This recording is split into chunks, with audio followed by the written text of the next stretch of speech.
फिर उनके income tax की या संपत्ति के रिकॉर्ड्स की जानकारी देखने के लिए मांग लेते हैं, या बिल्कुल। वो कब कब छुट्टी लिया और क्यों छुट्टी लिया, इन सब की जानकारी लेने के लिए मांग लेते हैं। तो क्या यस। इसे आप 81J में खारिज करना उचित समझते हैं? नहीं, बिल्कुल गलत है। पब्लिक सर्वेंट जब किसी पब्लिक सर्विस पर आता है तो वो पब्लिक फंड से सैलरी पाता है, और पब्लिक फंड जो भी जमा होता है सरकार के पास वो टैक्स पेयर के पैसों से आता है। गरीब से गरीब आदमी जब माचिस खरीदता है 1 रुपए की, तो 12.5 पैसा उसका टैक्स सरकार को चुकाता है, और उससे पब्लिक फंड रेज होता है। और उस पब्लिक फंड का 1 पैसा भी किसी आदमी ने कैसे लिया, ये हर आदमी को जानने का हक है। और एक्ट की मूल भावना के अनुरूप पब्लिक सर्विस में आने वाला आदमी ट्रांसपेरेंट होना चाहिए, उसके डॉक्यूमेंट ओरिजिनल होना चाहिए। और पब्लिक का पैसे से जब वो सैलरी लेता है तो आम आदमी को जानने का हक है कि मेरा नौकर यानी पब्लिक सर्वेंट नौकरी में आया तो क्या इस काबिल है कि वो नौकरी कर सके, क्या उसके पास क्वालिफिकेशन जो है वो सही है, क्या वो ड्यूटी समय पर आता है या जाता है, उसने कितनी प्रॉपर्टी गेन कर ली, आदमी को जानने का हक है। तो सीआईसी वर्सेस सुभाष चंद्र अग्रवाल का जो डिसीजन 2019 का जो डिसीजन है, वो तो हम्म। जस्ट माननीय सुप्रीम कोर्ट की उच्च बेंच का डिसीजन है, और उस डिसीजन में तो स्पष्ट तौर पर सारे स्टेट में सर्कुलर भी इसी बात पर निकला हुआ है कि आप किसी के हेल्थ से रिलेटेड, एजुकेशन से रिलेटेड, एड्रेस से रिलेटेड, उसके परिवार से रिलेटेड, उसके इनकम सोर्सेस से रिलेटेड कोई जानकारी नहीं मांग सकते। नहीं नहीं, दो चीजें हो गई ना सर। जब परिवार जो है उसकी जानकारी आप नहीं मांग सकते, ये जस्टिफाइड है। परिवार को चलिए अलग कर दे, उस ऑफिसर्स के भी जो चीजें हैं, जो डॉक्यूमेंट्स जो हेल्थ में आते हैं, उसके एजुकेशन में आते हैं, जो उसके प्राइवेट्स पे आते हैं, प्राइवेट और प्राइवेसी को उसने डिफाइन तो नहीं किया कोर्ट ने, लेकिन उन चीजों को उसने लिख दिया उस आदेश में। तो अब बहुत सारी चीजें जो है जिसमें अब एक तरीके से तो उस आदेश को इस तरीके से देखा जा रहा है कि हमने किसी पर्सनल व्यक्ति का कोई पर्सनल नाम लिखकर भी उसकी कोई जानकारी मांग ली, तो भी वो सेक्शन 10 में भी छूट में चला गया, सेक्शन 8 में भी छूट में चला गया, जो हम सेक्शन 10 11 को जो पर व्यक्ति का इस्तेमाल करते थे, अब वो उस हम्म। दायरे से भी लाभ में आ गया। हाँ, तो उसी के लिए तो हम कह रहे हैं कि जिस सेक्शन को आप अजम्पशन पे डाल रहे हैं, 81J डाल रहे हैं, उसके लिए आप हमें ओन ओथ कहिए कि संसद विधानसभा मांगे तब भी नहीं देंगे। अभी तो 81J का। पावरफुल एक टूल्स आ गया ना, सुप्रीम कोर्ट का डिसीजन जो 2019 वाला, अब जब तक ये डिसीजन है, ये तो इनको सपोर्ट करेगा। इसी कारण तो गांधी जी परेशान है। गांधी जी का जो कहना है, आप जैसे उनसे निजी चर्चा करेंगे तो निजी चर्चा में वो इन सब ये गौरव, क्योंकि 81J के लिए जो 2019 का भी ऑर्डर आया, वो भले गिरीश देश पांडे का रेफरेंस लेते हुए आया है, इसीलिए वो गिरीश देश पांडे को बेंच मार्क मान रहे हैं गांधी जी, लेकिन ये हाँ, सारे मान लाइन रहे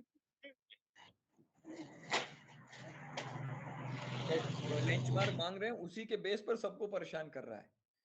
जी। तो हम तो उसी अब का आप ही तोड़ पैदा कर रहे हैं कि इन साल डेढ़ ज्यादा साल में आपको ये रिकॉर्ड जमा करना पड़ेगा कि पब्लिक में आप वेग इस्तेमाल कर रहे हैं, गलत इस्तेमाल कर रहे हैं, पब्लिक क्या चाहती है, उसकी मूल भावना क्या है एक्ट की, और ये पीआईओज किस तरह से लोक भावना के साथ खेल रहे हैं। उसी वर्कआउट के लिए 1 डेढ़ साल में हम इसका रिकॉर्ड जमा करें, इसके लिए ही तो सब काम हो रहे हैं, सारी कवायद उसके लिए है कि गिरीश रामचंद्र देश पांडे को जिन आधार पर हम चैलेंज कर सकें, उसके लिए आपको पीआईओ से ये लेना पड़ेगा कि संसद और विधानसभा से वो ऊपर है।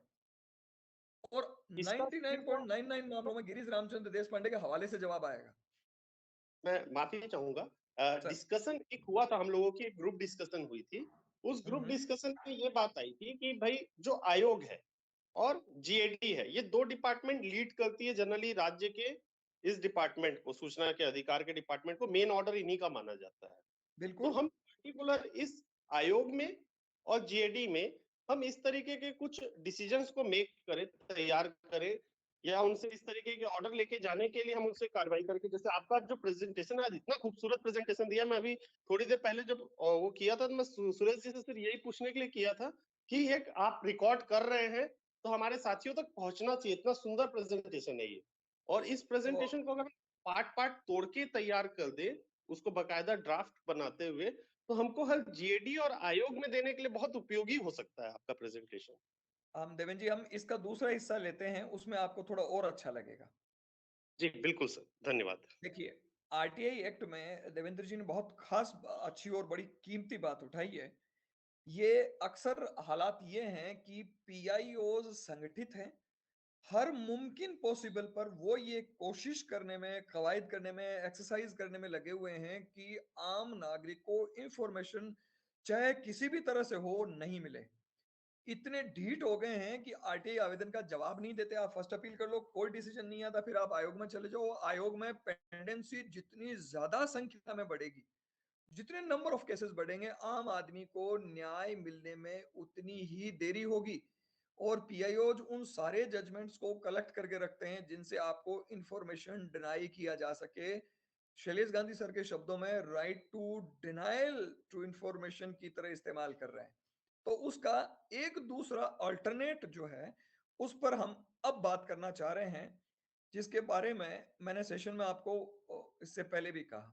देखिए, हम इस एक्ट को अभी पहले भी लिया था हमने, और हम फिर ले रहे हैं। स्क्रीन पे आपको दिख रहा होगा, भारतीय साक्ष्य अधिनियम 1872, यानी 15 मार्च 1872 को देश में इंप्लीमेंटेड इंडियन एविडेंस एक्ट इस वक्त भी देश में लागू होता है। इसमें जब हम अभी डिफाइन कर रहे थे कि पब्लिक डॉक्यूमेंट क्या है, तो सेक्शन 74 आपकी आंखों से गुजरी थी, मैं आपको स्क्रीन पे फिर दिखा रहा हूँ।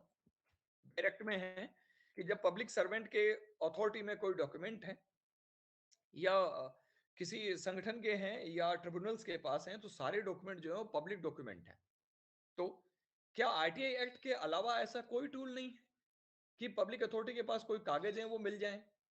आप में से जो किसी साथी का किसी कोर्ट से काम पड़ा है, न्यायालय से काम पड़ा है, तो आपने ये देखा होगा कि वहां आरटीआई फाइल करने की जरूरत नहीं पड़ती। वकील साहिबान जो भी हैं, वो एक नकल आवेदन लाते हैं, उसको भरते हैं, कोर्ट में लगाते हैं, और साधारण तौर पे 7 दिन में कोर्ट से उन डॉक्यूमेंट्स की कॉपी मिल जाती है जिसके लिए उन्होंने अप्लाई किया था।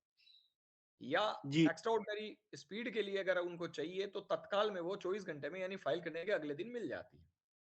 तो इसका मतलब और कोई कानून है जो किसी कोर्ट से बिना आरटीआई एक्ट के भी डॉक्यूमेंट को अवेलेबल कराता है? ऑनरेबल कोर्ट्स के लिए उनके अपने प्रोसीजर रूल्स हैं। जैसे राजस्थान में कोपिंग एक्ट है, उसके अलावा आपको जनरल रूल क्रिमिनल और सिविल हैं, उसमें क्रिमिनल में रूल नंबर 195 है। इन सारे रूल से उनकी कॉपी मिल जा सकती है।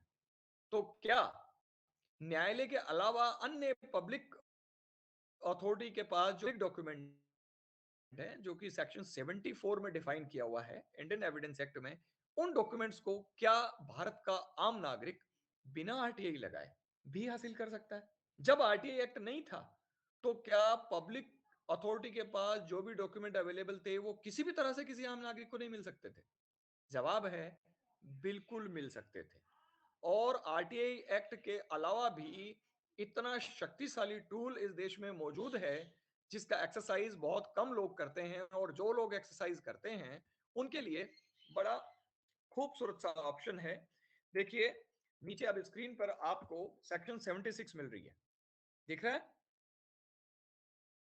लोक दस्तावेजात की प्रमाणित प्रतिलिपियां, यानी सर्टिफाइड कॉपी पब्लिक डॉक्यूमेंट की कैसे मिलेगी? तो हर लॉक ऑफिसर जिसकी कस्टडी में ऐसा कोई लोक दस्तावेज है जिसके निरीक्षण करने का किसी भी व्यक्ति को अधिकार है, यानी जो लोक दस्तावेज होगा उसका निरीक्षण एक आम नागरिक या लॉक कर किया जा सकता है, की मांग करे तो उस व्यक्ति को उसकी प्रति उसके लिए विधिक फीस चुकाए जाने पर प्रति के नीचे लिखित प्रमाण पत्र सहित देगा कि वह यथास्थिति ऐसे दस्तावेज की या उसके बाकी शुद्ध प्रति है। यानी पुराने समय में जब फोटोकॉपी की मशीन नहीं थी, तो जो कोई पब्लिक डॉक्यूमेंट होता था, उस पब्लिक डॉक्यूमेंट की कॉपी हाथ से तैयार करते थे, और उसके नीचे नोट लगाते थे कि नोट यह नकल असल है, यानी असल की कॉपी की गई है, और फिर उसके नीचे साइन सील लगा के दी जाती थी। अब चूंकि फोटोकॉपी की मशीन आ गई है, तो डॉक्यूमेंट की सीधी फोटोकॉपी की जाती है और उस पर मोहर लगा के सिग्नेचर करके दी जाती है कि यह प्रमाणित प्रतिलिपि है। ऐसे प्रमाण पत्र ऐसे ऑफिसर द्वारा दिनांकित किया जाएगा, नाम और पदाभिराम से हस्ताक्षरित किया जाएगा, और जब कभी ऐसा ऑफिसर लॉ के अंडर किसी सील का उपयोग करने के लिए ऑथराइज्ड है तो सील भी उस पर लगाई जाएगी, और ऐसी प्रतियों को प्रमाणित प्रतिलिपियां कहा जाएगा। दीज आर सर्टिफाइड कॉपीज, जो कोई आपको सेक्शन 76 में पब्लिक डॉक्यूमेंट की कॉपी के लिए दी जा सके। अब सवाल ये उठता है कि सर, आपने सेक्शन 74 में उन डॉक्यूमेंट्स को क्लियर कर दिया कि जो पब्लिक डॉक्यूमेंट्स हैं और ये भी क्लियर हो गया कि उनकी कॉपी जो पब्लिक डॉक्यूमेंट्स है उसको एक आम आदमी यानी पब्लिक द्वारा सर्टिफाइड कॉपी के रूप में हासिल किया जा सकता है। सवाल ये उठता है कि कितनी फीस चुकाएं और आवेदन कैसे करें, क्या बाई हैंड दें, क्या डाक से भेजें, क्या क्या उसमें प्रॉब्लम्स आ सकती हैं, क्या क्या सॉल्यूशंस हो सकते हैं। मित्रों, बड़ी इंपॉर्टेंट इंफॉर्मेशन है कि जब कभी सर्टिफाइड कॉपी के लिए आप आवेदन करें तो उसे केवल एक एप्लीकेशन माना जाता है, यानी केवल एक आवेदन है। आरटीआई एक्ट में चूंकि स्पेशलाइज्ड प्रोविजन है कि 10 रुपए आवेदन शुल्क है, तो वहां 10 रुपए आपको न्यूनतम देना जरूरी है। लेकिन जहां कहीं भी डिफाइंड नहीं होता है तो आवेदन को हमेशा एक सिंपल एप्लीकेशन माना जाता है। और भारत में किसी भी एप्लीकेशन के लिए आपको, जब साधारण वो एप्लीकेशन है, तो उसके लिए आवेदन शुल्क 1 रुपया है। और अगर आपको अर्जेंट चाहिए तो आपको दुगुनी फीस चुकानी पड़ेगी, आवेदन के लिए भी और जो कॉपी मिलेगी उसके लिए भी। यानी आपको आवेदन साधारण स्पीड से देना है तो उसके लिए 1 रुपया, और अगर इमरजेंसी में चाहिए, 24 घंटे में चाहिए, तो उसके लिए 2 रुपया, यानी अर्जेंट में आपको आवेदन उसके लिए देना होगा कि मुझे ये जो डॉक्यूमेंट है आपके सर्टिफाइड कॉपी जो है वो मुझे आपसे अर्जेंट में चाहिए। मैं आपको एक छोटा सा आवेदन स्क्रीन पे फ्लैश कर दूं। एक्सरसाइज हम कर रहे हैं, देखिए आपको आवेदन स्क्रीन पे दिखाई दे रहा होगा, मुझे रिस्पॉन्ड कर दीजिएगा दिख जाए तो। आपको देख पा रहे हैं? देख पा रहे हैं सर, ऊपर दिखाई हमने दे रहा है। ऊपर हमने इसको मेंशन किया है कि हमारी जो एप्लीकेशन है वो तत्काल है, अर्जेंट है और तत्काल शुल्क के साथ पेश की गई है। ये आदरणीय राव धनवीर सिंह साहब एक्सरसाइज करते हैं, कुछ आपको और अच्छा बताऊंगा मैं। ये देख पा रहे हैं, साधारण एप्लीकेशन है। सेवा में लिखते हैं उसकी जगह परिचित लिखा गया है, ऑफिसर का नाम लिखा गया है, उसके नीचे विषय लिखा गया है। का जो आवेदन है वो सेक्शन 76 इंडियन एविडेंस के तहत है और मैं पब्लिक डॉक्यूमेंट्स की कॉपी चाह रहा हूं। नीचे एड्रेसिंग वर्ड महोदय के साथ लिखा हुआ है, यानी आप नकल प्रभारी भी हैं, यानी कॉपी देने के लिए आप ऑथराइज्ड हैं। ये एक लेटर का रेफरेंस इन्होंने दिया है और इसके तहत उन्होंने देखिए बहुत क्लियर मेंशन किया है। आप देखें, उक्त लोक सेवकों के लोक सेवक की पदीय हैसियत से किए जाने वाले कार्यों के दौरान उत्पन्न होकर संधारित हुए लोक दस्तावेजात, जो कि धारा 74 में परिभाषित लोक दस्तावेजात हैं, उनके मुझे नमूने चाहिए। यानी मैं जो डॉक्यूमेंट मांग रहा हूं वो धारा 74 इंडियन एविडेंस के तहत पब्लिक डॉक्यूमेंट के तौर पर डिफाइंड है और इसलिए मुझे इन डॉक्यूमेंट्स की कॉपी चाहिए। ये नीचे लिखा है। अब देखिए, आपको ये मेंशन करना आवश्यक है कि उसके लिए आवेदन शुल्क साधारण है तो 1 रुपया आपने कैसे चुकाया। राजस्थान में ई ग्रास से चुका सकते हैं, तो ई ग्रास चालान के नंबर और डिटेल्स आपने इसमें फिलअप कर रखी है। क्योंकि ये आवेदन जो है वो तत्काल है, इसलिए 2 रुपए का आवेदन शुल्क इन्होंने संलग्न किया है और मेंशन किया है कि वांछित लोक दस्तावेज की प्रतिलिपि शुल्क का आंशिक भुगतान तो 2 रुपया मैंने इस चालन के साथ कर दिया है, जो कि इसके साथ संलग्न है। और इसके अतिरिक्त जितने भी दस्तावेजात की प्रतिलिपि का शुल्क होगा, यानी जो कुछ भी कॉपी का पैसा होगा, मैं उचित माध्यम से जब आप मुझे सूचित कर देंगे तो मैं उसका भुगतान तुरंत कर दूंगा। ये मैं आपको क्यों बता रहा हूं, उसकी एक खास वजह है। अगर आपको एविडेंस एक्ट की सेक्शन 76 में आवेदन के बाद भी इसका कोई जवाब आपको नहीं मिलता या आपको डॉक्यूमेंट्स की सर्टिफाइड कॉपी अवेलेबल नहीं कराई जाती, तो उस कंडीशन में आप क्या करेंगे, उसके लिए ये नोटिंग आपकी बहुत काम आएगी। हम इस चीज को जानते हैं एक आम जागरूक नागरिक होने के नाते कि देश में अगर कोई भी कानून है तो उस कानून को हर व्यक्ति को, जिसमें पब्लिक अथॉरिटी भी आती है, मानना पड़ेगा। और अगर कोई आदमी उन कानूनों को नहीं मानता तो उनके वायलेशन के लिए जो भी कानून इस देश में मौजूद हैं वो उसके खिलाफ इस्तेमाल हो सकते हैं।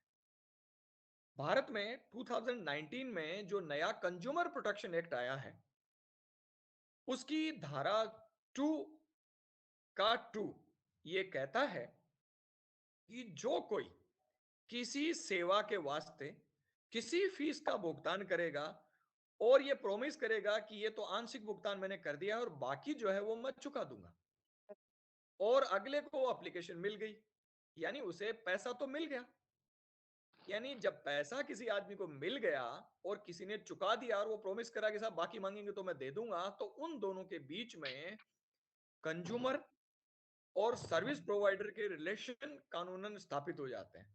यानी मैं आपको 1 रुपया दे रहा हूं, तो इस वक्त मैं कंज्यूमर हूं और आपने मेरा पैसा ले लिया, आपके अकाउंट में चला गया, आपने ना तो लौटाया और लौटा भी नहीं सकते आप बिना डिस्पोजल किए, तो मैं कंज्यूमर कहलाऊंगा।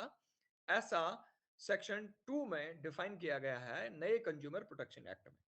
तो जब आपको सेक्शन 76 के किसी एप्लीकेशन का कोई जवाब नहीं मिलता युक्ति युक्त समय, और युक्ति युक्त समय है 7 दिन, यानी 7 वर्किंग डेज उसे आप दीजिए, चप्पल डाक के कहाँ आने गई थी? जाने के समय को जोड़ दीजिए, यानी आपको 14 दिन से 15 दिन का वेट कर लीजिए, 2 हफ्ते से 2.5 हफ्ते। उसके बाद आपको कहीं कुछ जाने की जरूरत नहीं है, आप सीधा कंज्यूमर फोरम आपके डिस्ट्रिक्ट की, उसमें आप फाइल कर सकते हैं कि साहब मैंने इनको आवेदन दिया, 1 रुपया इनको अलग चुकाया, ईमेल से भेजा, डाक से भेजा, इन्होंने मुझे कोई डॉक्यूमेंट अवेलेबल नहीं कराया है और मैं कंज्यूमर हूं, इससे मुझे मानसिक परेशानी हुई, मेरे डॉक्यूमेंट्स डिले हुए हैं, मेरा फाइनेंशियल नुकसान हुआ, मैं इनसे क्षतिपूर्ति राशि पाने का हकदार हूं और ये डॉक्यूमेंट भी पाने का हकदार हूं, इसलिए मुझे निम्न रेमेडीज चाहिए। आपको जानकर बड़ी खुशी होगी और बड़ा आपको अच्छा भी लगेगा कि जुगल जी सिंगोदिया मौजूद होंगे हमारे बीच। जुगल जी, श्री जुगल जी, और जी देखें जरा जुगल जी हैं क्या?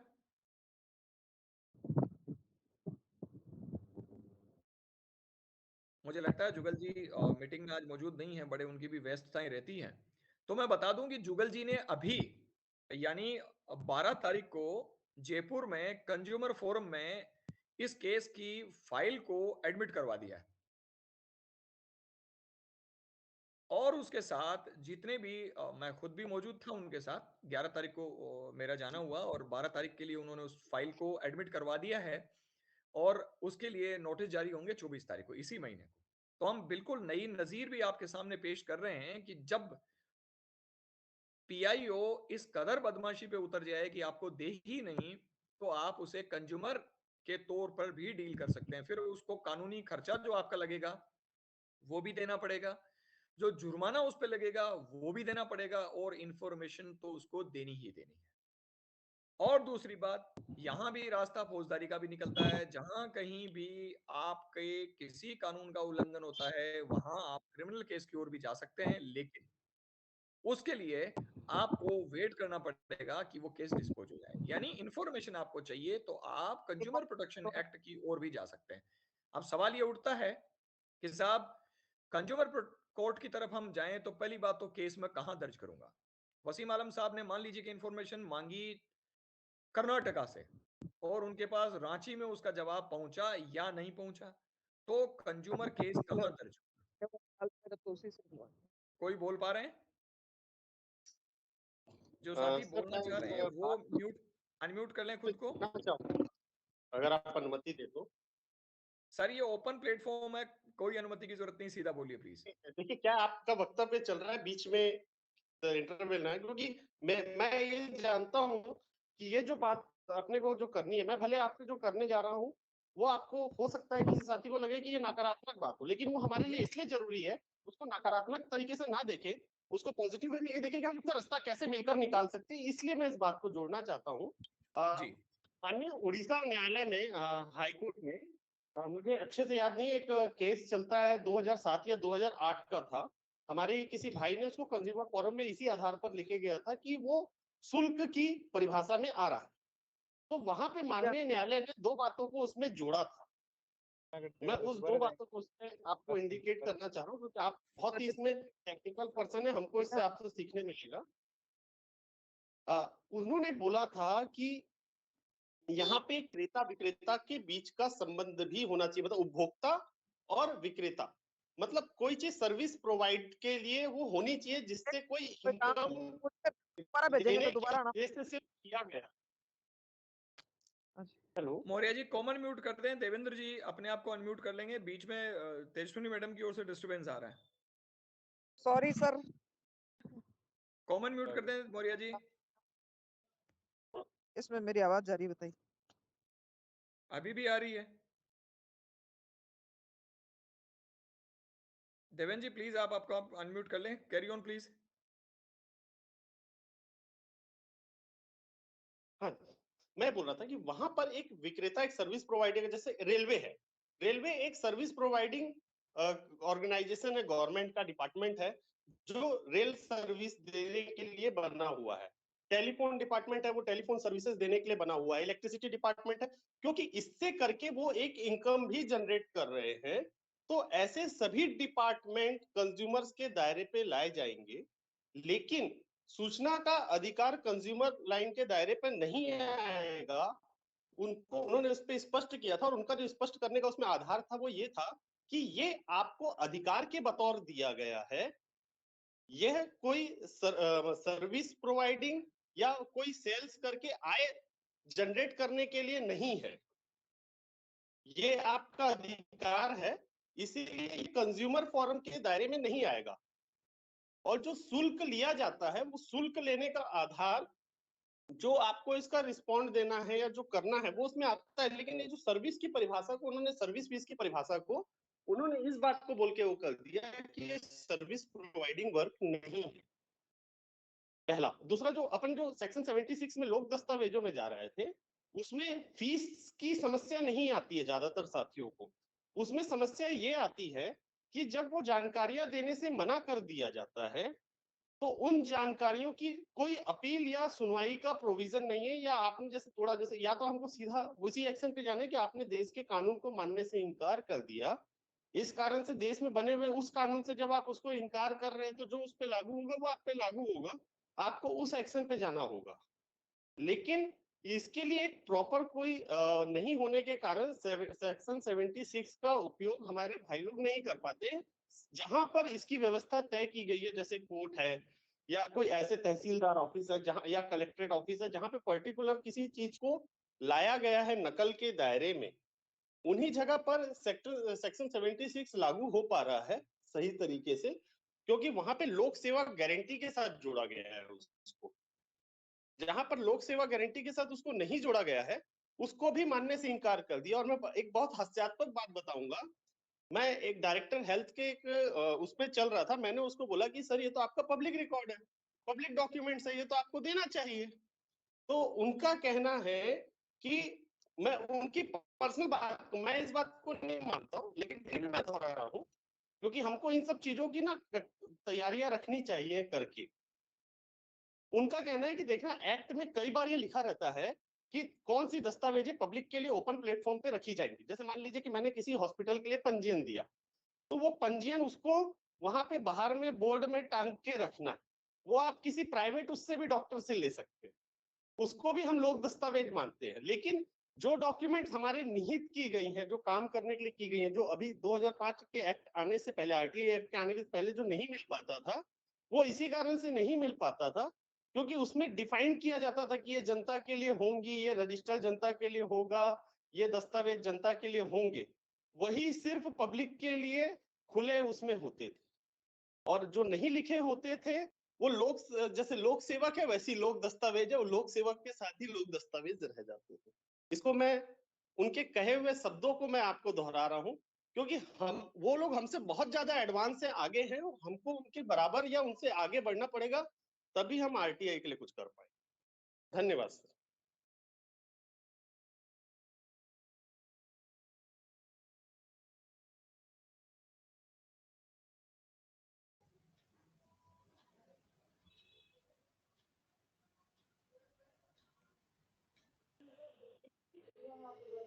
हेलो हेलो, हेलो माफ हेलो। कीजिएगा, मैं बीच में मेरा अनम्यूट हो गया था किसी वजह से। अच्छा, ठीक है सर। देखिए देवेंद्र जी, जो अभी कह रहे थे, मैं जिस हिस्से तक सुन पाया उस हिस्से तक की मैं आपको बात बता रहा हूँ। देवेंद्र जी बिल्कुल सही कह रहे हैं। आरटीआई एक्ट को में अप्लीकेंट को कंज्यूमर की डेफिनेशन में नहीं माना गया है। ये उड़ीसा हाईकोर्ट के बाद ऑनरेबल सुप्रीम कोर्ट तक ने इस चीज को डिसाइड कर दिया है। तो आरटीआई एक्ट की हम बात नहीं कर रहे, हम बात कर रहे हैं सेक्शन 76 में, जब आप पब्लिक डॉक्यूमेंट के लिए किसी एप्लीकेशन को मूव करते हैं उस स्थिति में।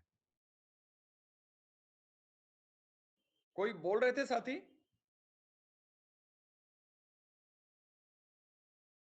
नहीं, छुट्टी कैंसिल है हमारी। जी, आपकी आवाज थोड़ा सा इको कर रही है सर। हेलो हेलो इको कर रही है आवाज। हाँ प्लीज बोलिए। सर, मेरी आवाज आ रही है? नमस्कार। बिल्कुल अच्छे से आ पा रही है। नमस्कार।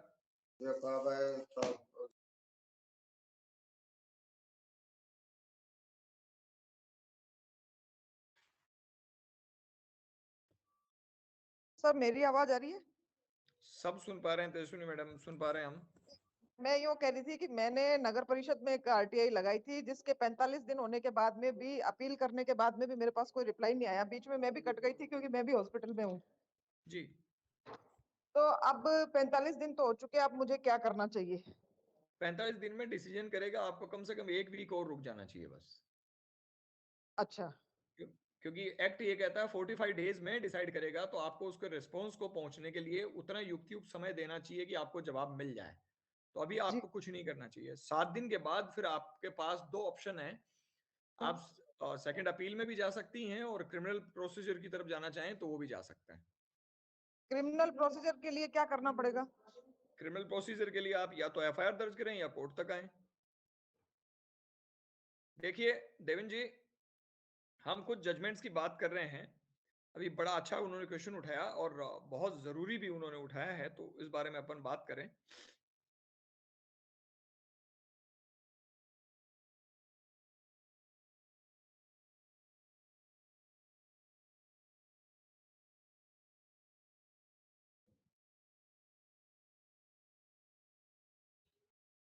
देखो आवाज राजस्थान में स्क्रीन पे अगर आप देख पा सर, रहे हैं छुट्टियां कैंसिल कर दिया है।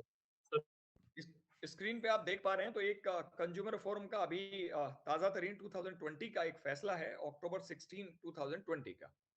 स्क्रीन पे आप देख पा रहे होंगे ये कंज्यूमर कैसे 239 नंबर 2020 का कॉपी हम ग्रुप में उसको पोस्ट कर देंगे। देखिए इसको आप जब पढ़ेंगे आपको 2019 वाला जो एक्ट है उसमें ही डिसाइड किया हुआ है। देखो, एक आवेदन ग्राम पंचायत भांडियावास में संधारित लोक दस्तावेजात की सत्यापित प्रतिलिपियां पाने के लिए निर्माणानुसार निर्माण की गुणवत्ता जांच करने के लिए सैंपल दिखा करके साहब मुझे चेक कराओ और उसकी मुझे कॉपी दिखाओ, और जो डॉक्यूमेंट है वो मुझे उसकी कॉपी दीजिए। रजिस्टर्ड डाक से इसको भेजा गया था। आंशिक भुगतान 50 रुपए के लिए किया गया और बाकी के लिए उसने कहा कि मैं बाद में आपको चुका दूंगा। तो किसी तरह का कोई जवाब नहीं दिया गया, जिससे आहत होकर एक लीगल नोटिस उन्होंने सामने वाली पार्टी को वीडियो को भेजा और वीडियो को मिल गया। लेकिन उसके बावजूद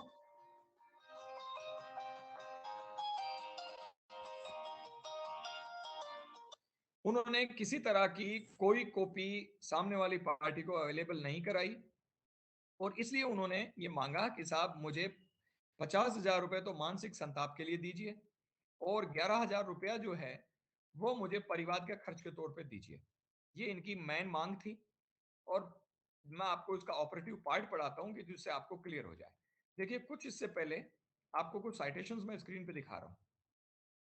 आदमी ने, परिवादी ने अपने मामले में नमित शर्मा बनाम union of India writ petition number 210 2012 जो 13 सितंबर 2012 को डिसाइड हुई सुप्रीम कोर्ट द्वारा, सुभाष भंड बनाम स्टेट ऑफ महाराष्ट्र जो कि सुप्रीम कोर्ट ने डिसाइड किया 2008 में, 2009 में 18 अगस्त को। बॉम्बे हाईकोर्ट का एक जजमेंट है श्री प्रभाकर वेंकोबा आडोने बनाम सुप्रिंटेंडेंट सिविल कोर्ट सेक्शन 2008 में ये प्रस्तुत किया कि साहब ये जजमेंट ये कहते हैं कि जन दस्तावेज की प्रमाणित प्रतिलिपियों के लिए मैं जब शुल्क अदा कर दूं तो मेरे और सामने वाली पार्टी के बीच में कंज्यूमर और सर्विस प्रोवाइडर की डेफिनेशन पैदा होती है। यानी सामने वाली पार्टी अगर सर्विस प्रोवाइडर हो, यानी जो सेवा के अधिकार पैदा हो जाते हैं और सर्विस प्रोवाइडर की डेफिनेशन में नहीं भी आती है, लेकिन वो नकल आवेदन दे सकती हैं, तो नकल देना किसी भी आम नागरिक की सेवा कहलाती है। लिहाजा आपको हक है कि आप इसे फाइल करें। फिर ये पत्रावली पढ़ी गई, सारी चीजें डिसाइड की गई। मैं बाकी के जो जजमेंट इन्होंने कोर्ट किया वो भी आपको दिखाऊंगा। देखिए Shri Prabhakar Vainkoba Adone superintendent civil court में राष्ट्रीय आयोग ने डिसाइड किया हुआ है कि शुल्क लिया जाकर प्रमाणित प्रतिलिपियां दिया जाना एक संप्रभु कार्य नहीं है, जबकि एडमिनिस्ट्रेटिव काम है। यानी मान लिया कि अपने आप में यह अलग से कोई गारंटी की तरह नहीं दिया गया है, लेकिन एक एडमिनिस्ट्रेटिव काम है, और एडमिनिस्ट्रेटिव वर्क जो होता है वो सर्विस प्रोवाइड की तरह ही डील किया जाएगा। स्वायत्त शासी संस्था होने के नाते राज्य की परिभाषा में आते हैं, और दस्तावेज के जब पैसे ले लेते हैं तो ये संप्रभु कार्य न होकर एडमिनिस्ट्रेटिव काम होता है। और लिहाजा एडमिनिस्ट्रेटिव वर्क जहां स्टेब्लिश कर दिया गया है कि पैसा लेकर आपको देना पड़ेगा, तो वहां आपका उपभोक्ता होना अपने आप में प्रमाणित है कि आपको जन दस्तावेजात की कॉपी इनको देनी पड़ेगी। और ये रहा इसका आदेश कि क्या हुआ था। मांगा अलग बात थी, परिवार स्वीकार किया गया, और फिर 5,000 रुपए तो मानसिक और आर्थिक क्षतिपूर्ति के लिए और 5,000 रुपए परिवार के खर्च के लिए ऑर्डर दिया गया, और 9% अदायगी ब्याज के ऑर्डर किए गए हैं। ये स्क्रीन पे आप देख सकते हैं। और इसमें जिन न्यायिक दृष्टांतों का उल्लेख किया गया है उनमें से अगर आप स्क्रीनशॉट लेना चाहें तो नमित शर्मा ये रहा, ऊपर सारी वो डिटेल्स हैं जिनसे आपको ये पता चल जाएगा कि ये किन किन किताबों में छपा हुआ है। नमित शर्मा बनाम यूनियन ऑफ इंडिया केस है, डिवीजन बेंच का डिसीजन है सुप्रीम कोर्ट का, जो 13 सितंबर 2012 को ऑनरेबल सुप्रीम कोर्ट ने डिसाइड किया था। इसमें पैसा चुकाकर जन दस्तावेज की कॉपी लेना को सर्विस के तहत समझा गया है। ये national consumer dispute redressal commission है, उसका जजमेंट है प्रभाकर वेंकोबा आडोने बनाम सुपरिटेंडेंट सिविल कोर्ट। और आज दिनांक तक ये 2002 में जब डिसाइड हुआ उसके बाद तक आज तक ये जिसको कह सकते हैं कि ऑब्सलीट कैटेगरी में नहीं गया है, और राइट नहीं हुआ है, इसलिए आज भी आपको इसको मानना पड़ेगा। और फॉरमोस्ट इंपोर्टेंट, बॉम्बे हाईकोर्ट का डिवीजन बेंच का एक और जजमेंट है सुहास भंड बनाम स्टेट ऑफ महाराष्ट्र।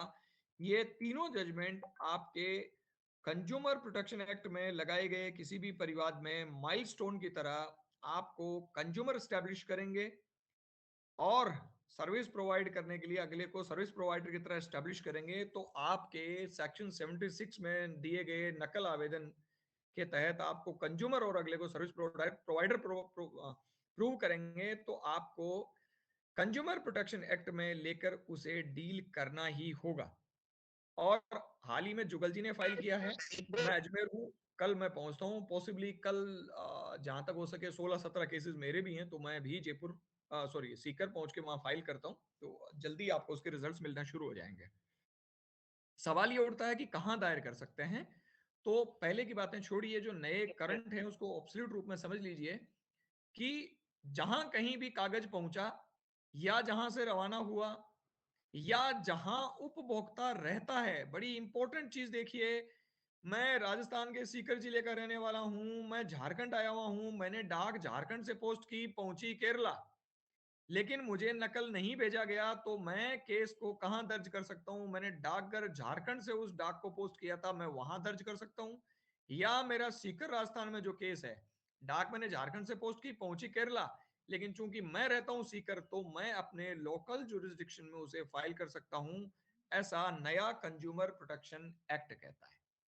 यानी आपके लिए इतनी आसानी दी गई है कि आप उसे देश के उस जगह फाइल करें जहां आप रहते हैं। कितनी गजब की चीज है। यानी अगर आपको आरटीआई एक्ट के तहत सूचना नहीं देते हैं, तो जिन चीजों को आप पब्लिक डॉक्यूमेंट मानते हैं, या जो डॉक्यूमेंट पब्लिक डॉक्यूमेंट है, डिफाइंड है पब्लिक सर्वेंट के ऑफिस के पास, उन सबको आप 76 इंडियन एविडेंस एक्ट के तहत भी ले सकते हैं। ये एक अल्टरनेट रास्ता है जो बहुत ही शार्प, बहुत ही तेज है। अब दीप जाखड़ साहब ने हाथ रेज करा है, हैंड रेज किया है, तो दीप जाखड़ साहब बोलना चाहेंगे। नमस्कार सर। नमस्कार। जैसे सर देवेंद्र जी कह रहे थे ना, मैं भी उसमें एक बात जानना चाह रहा था कि जैसे हम ऑनलाइन कोई भी वो मंगवाते हैं आइटम, अमेजन से, फ्लिपकार्ट वगैरह से, तो उस पे साइट पे ये दे रखा होता है कि भाई इतना पे कीजिए आप, और आपको इतने टाइम में आपको आपका आइटम मिल जाएगा, सर्विस मिल जाएगी आपको। बिल्कुल। जब अगर हमने और वहां अगर हमें वो आइटम नहीं मिला है, तो जब हम उसके लिए कंज्यूमर कोर्ट में जा सकते हैं, तो फिर अगर पैसे डॉक्यूमेंट्स के लिए पैसे दे रखे हैं वो नहीं मिले तब भी जा सकते हैं। क्या मैं ठीक हूँ इस बारे में? बिल्कुल ठीक है। जो चीज और इसमें एक बात और है, इसमें एक देवेन बात जी, और है कि हमारे देश में एक सिद्धांत बना हुआ है, जब किसी कार्य को करने के लिए विधि में कोई विशेष पद्धति बताई गई हो तो उसको पहले आपको पूरा करना होगा। जब तक मतलब अगर आपको ये बताया गया है कि आपको कोई भी चीज, अगर ये रिश्ती आपको अपील में जाने के लिए या सेकंड अपील में जाने के लिए नहीं दी होती, ये ग्राउंड्स आपके उसमें जाने के लिए नहीं होते, तब आप उस विकल्प को अपना सकते हैं। क्योंकि आरटीआई एक्ट में फर्स्ट अपील और सेकंड अपील के माध्यम से अगर आपको फीस लेकर आपको जानकारी नहीं दी गई है या आपको डॉक्यूमेंट्स नहीं दिए जा रहे, गलत भेज दिए, कुछ भी कर दिए, XYZ जो भी कर दिए हैं, आप जब तक उस रीति को पूरा ना कर लो और उस रीति को करने के बाद आपको कोई लाभ ना मिले, जब तक आप इसको अलग ट्रैक में नहीं जा सकते। अगर आरटीआई देवेंद्र जी, एक्ट के तहत आपने आवेदन किया है तो आप कंफ्यूज कर रहे हैं शायद। मैं इस वक्त आरटीआई एक्ट की बात नहीं कर एविडेंस रहा, हम एक्ट का है एविडेंस सर। एक्ट की बात कर रहे हैं। अच्छा, sorry sorry sorry sir. RTI act में तो बिल्कुल आपकी बात जायज है, आपको पहले फर्स्ट अपील फिर सेकंड अपील एग्जॉस्ट करना पड़ेगा। आप कंज्यूमर की तरफ मुंह भी नहीं कर सकते, ये तो सुप्रीम कोर्ट ने पहले ही मना कर दिया। पूरा आरटीआई एक्ट का सेक्शन तो कंज्यूमर के मामले से दायरे से पहले ही बाहर किया गया, उस बारे में हम बात नहीं करेंगे। हम बात कर रहे हैं सेक्शन 76 की, उसमें बिल्कुल आप जा सकते हैं।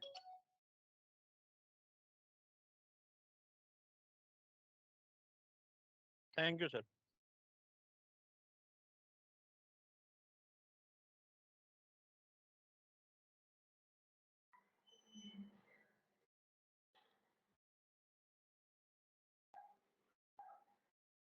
Hello hello hello hello. Hello, मेरी हाँ बोलिए आवाज? सर, बोलिए बोलिए सर, बोलिए। हाँ, मेरा नाम हरिहर सिन्हा है सर, मैं बिहार से बोल रहा हूँ सर। एक आए दिन सवाल ऐसा आता है कि एम्प्लॉयर और एम्प्लॉय के बीच में किस प्रकार का रिलेशन है, क्या सर यदि अगर सैलरी पूरी नहीं मिली या कुछ नहीं मिला तो क्या इसके अगेंस्ट में सूचना मांगने के लिए आरटीआई में तो जा ही सकते हैं, पर अगर इम्प्लीमेंट नहीं हो रहा है तो उसका क्या सर कंज्यूमर और सर्विस प्रोवाइडर के रूप में रिलेशन बन सकता है, या कोई ऐसा जजमेंट है कहीं एम्प्लॉई और एम्प्लॉयर के बीच का?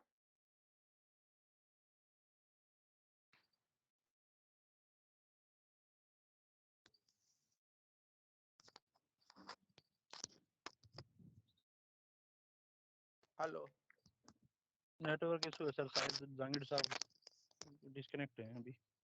हेलो, मैं हरिहर सिन्हा बोल रहा हूँ सर, मेरी आवाज जा रही है? हेलो हेलो सर हेलो अभी ताराचंद जी नहीं है शायद। हेलो हेलो हेलो, मेरी हाँ आवाज जी, आ रही है? आवाज आ रही है। ताराचंद जी नहीं है, शायद टेलीफोन आ गया होगा। हेलो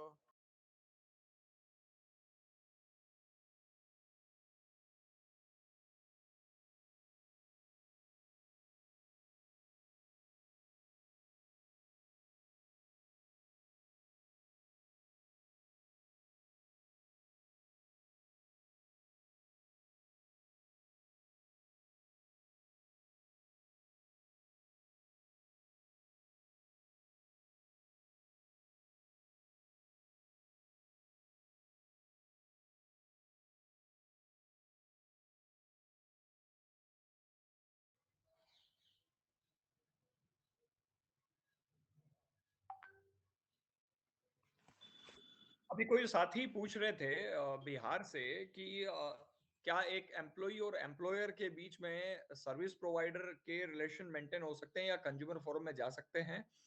इसका जवाब है नहीं। आप एम्प्लॉय और एम्प्लॉयर के बीच के जो संबंध होते हैं वो किसी भी तरह से सर्विस प्रोवाइडर की डेफिनेशन में नहीं आते। अगर उसे इंक्रीमेंट नहीं मिल रहा, सैलरी नहीं मिल रही, तो ये एडमिनिस्ट्रेटिव प्रोसीजर है। और एडमिनिस्ट्रेशन में किसी भी तरह की आपको कोई दिक्कत आती है तो उसके लिए मेरी जहां तक जानकारी है, हर एक स्टेट में एडमिनिस्ट्रेटिव ट्रिब्यूनल बने हुए हैं। राजस्थान में हम उसे रेट बोलते हैं, सेंट्रल गवर्नमेंट एम्प्लॉइज के लिए उसे कैट बोलते हैं, और शायद बिहार में जहां आप हैं वहां उसको बैट बोलते होंगे। बिहार एडमिनिस्ट्रेटिव ट्रिब्यूनल होगा या बिहार स्टेट एडमिनिस्ट्रेटिव ट्रिब्यूनल होगा। उसमें आपको इसका परिवाद या इसकी कंप्लेंट फाइल करनी पड़ेगी कि आप इस तो डेजिग्नेशन पे हैं और आपके साथ एडमिनिस्ट्रेशन में इस तरह की दिक्कत है, या आपके साथ ये चीजें आई हैं जिनके लिहाज से आपको ये रेमेडी चाहिए।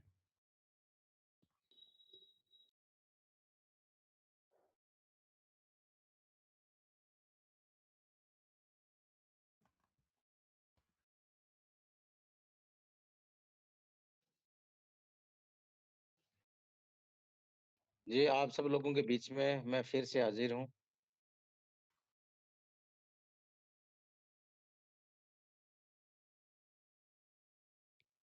क्या मेरी आवाज आ रही है आपको? जी पारिक जी, आ रही है, आ रही है, बिल्कुल आ रही है। जी, जी। अच्छी तरह साफ आ रही है सब। जैसा कि एक्चुअली आज ताराचंद जी जहाँ पे हैं, वहाँ पे नेटवर्क कनेक्टिविटी में प्रॉब्लम आ रही है।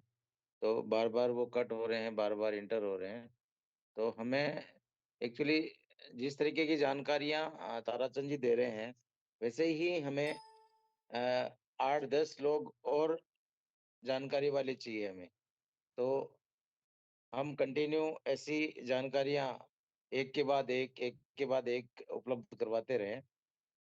और ऐसा लीगल अम्बिट अखिल भारतीय एक्टिविस्ट मंच उस पायदान पे पहुंच चुका है कि ताराचंद जी ने बहुत सारे ऐसे लॉयर खड़े कर दिए हैं, वो एक दूसरे के एब्सेंस में उस बात को मजबूती से उठा सके, साथियों को बता सके। तो मैं एक बार संगठन की ओर से ताराचंद जी का धन्यवाद भी ज्ञापित करना चाहूंगा कि उन्होंने जिस तरीके से सटीक और साफ-सुथरी भाषा में हमें वकालत की जो उपाधि साथियों को उपलब्ध करवाई है, उसके लिए संगठन की तरफ से एक बार पुनः उनका धन्यवाद। अब अगर किसी साथी के बात कुछ जैसी कोई अपने बात नहीं है, मैं भी आपका ही कॉमन साथी हूँ, कोई स्पेशल नहीं हूँ मैं आप में से। जो मेरा कंट्रीब्यूशन बन सकता है वो मैं हमेशा करता रहा हूँ और करता रहूंगा। नहीं जो एक्चुअली सही ये ऐसा है ताराचंद जी, आपको बताऊं आप माने या न माने, लेकिन एक तो बताने की जो शैली होती है उस शैली से हम पढ़ाने में स्कूल में जाते हैं, पढ़ते रहते हैं और 4-6 महीने स्कूल जाएंगे तब क्या ख सीखेंगे। लेकिन जब स्कूल के उस द्वार पे पहुंचने से पहले ही हमें अगर रास्ते में ही कोई करवा देता है, तो हमें तो बहुत ज़्यादा सुकून अनुभव होगा कि हम स्कूल जाने से पहले ही क्या-क्या सीख गए, तो स्कूल में जाने के बाद में तो क्या मालूम क्या-क्या सीख जाएँगे। तो मैं इसीलिए एक बार संगठन की तरफ से आपका हार्दिक अभिनंदन करता हूँ, धन्यवाद देता हूँ कि आपने बहुत सारे ताराचंद खड़े कर दिए हैं। तो चारों तरफ देखते हैं वहाँ हेलो। ताराचंद ही ताराचंद रहते हैं। जी। हेलो। जी सुन पा जी रहे हैं सर, हम। बोले आप।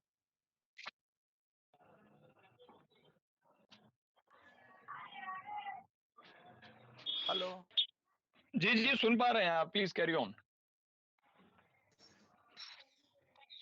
आवाज नहीं आ रही है सर, आवाज बिल्कुल नहीं आ रही है। हमारे पास तो आ रही है आपकी आवाज, आप जोर-जोर से जो बोल रहे हैं ना वो पूरी आवाज आ रही है। इस उम्र में भी आपकी आवाज दहाड़ रही है।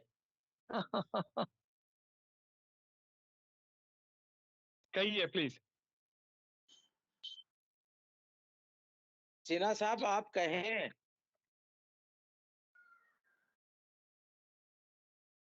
शायद उनको सुनाई कम दे रहा लगता है। हो सकता है कि वॉल्यूम कम हो। हाँ, आज राव साहब नहीं सर दिख रहे, हेलो राव साहब सर। कहाँ चले गए आप? राव साहब को एक्चुअली टॉन्सिलाइटिस हो रखा है, उनका गला खराब है, तो शायद वो बोलना ओह उनके लिए ठीक है, उचित नहीं है। चलो सब दुआ करते हैं बहुत जल्दी ठीक हो, हमारे बीच पधारे। दुआ है खिजी ऊपर वाले खिजी से। साहब आज कुछ खिजी साहब से कुछ चाहेंगे, खिजी साहब भी कुछ अपने 2 शब्द कहें ताकि साथियों को अनुभव मिल सके। बिल्कुल। हरि मुरलीधरन साहब भी हैं, वो भी अपनी बात को रखें ताकि साथी को समझ सके। सर मैं एक सवाल पूछना चाह रहा हूँ। बिल्कुल सर, कहिए, बेझिझक कहिए। हाँ सर, ये जो धारा 76 में जो लोक दस्तावेज की मांग की जाती है, तो इसमें आवेदन में यह उल्लेख करना जरूरी है कि मेरा ये केस चल रहा है, इसके लिए मुझे ये दस्तावेज चाहिए, या बिना किसी का उल्लेख किए हुए भी मैं कोई लोक दस्तावेज मांग सकता हूँ? जो चीज लोक दस्तावेज है, इसका मतलब होता है कि वो चौराहे पे रखा हुआ कागज है, उसके लिए आपको कोई कारण बताने की आवश्यकता नहीं है। आवश्यक तो नहीं है, लेकिन अगर आप उसको मेंशन कर दें और अच्छा, ताकि बाद में जब आप कंपनसेशन के लिए जाएं तो आपको कंपनसेशन में जो अमाउंट आप लिखे हैं उसको जस्टिफाई करने में आसानी रहे कि साहब इस केस में इनकी वजह से, डॉक्यूमेंट नहीं बनने की वजह से मेरा इतना नुकसान और हुआ, तो लिखें तो अच्छा, आवश्यक कुछ नहीं है। जी सर, और एक जानकारी ये जाननी थी मुझे, जैसे सर मैं आरटीआई आवेदन किया, वो धारा 81J का में क्षमा कीजिएगा, मुझसे म्यूट हो गया है, आप अनम्यूट कर लें अपने आप को। हाँ सर, मैंने आरटीआई आवेदन किया, उसमें धारा 81J के तहत रिफ्यूज कर दिया गया। तो मैंने प्रथम अपील किया, तो प्रथम अपील पदाधिकारी से मैं ये कहा कि वो दस्तावेज जो विधानमंडल को देने से इनकार नहीं किया जा सकता है, तो मुझे भी इनकार नहीं किया जा सकता, इसलिए इनसे दिलवाया जाए। तो फर्स्ट अपील अथॉरिटी ने मेरा जो मैं दस्तावेज प्रस्तुत किया उसे पढ़ा ही नहीं, और ये लिख दिया कि पीआईओ ने सही जानकारी दे दी गई है, अपील निस्तारित की जाती है। 100 में से मतलब 100% मामलों में ऐसा ही होता है। तो इसमें मैं क्या करूं सर? बार बार यही किया जा रहा है कि मैं जो प्रस्तुत कर रहा हूं उसको पढ़ा ही नहीं जा रहा है, या तो इग्नोर कर दिया जा रहा है।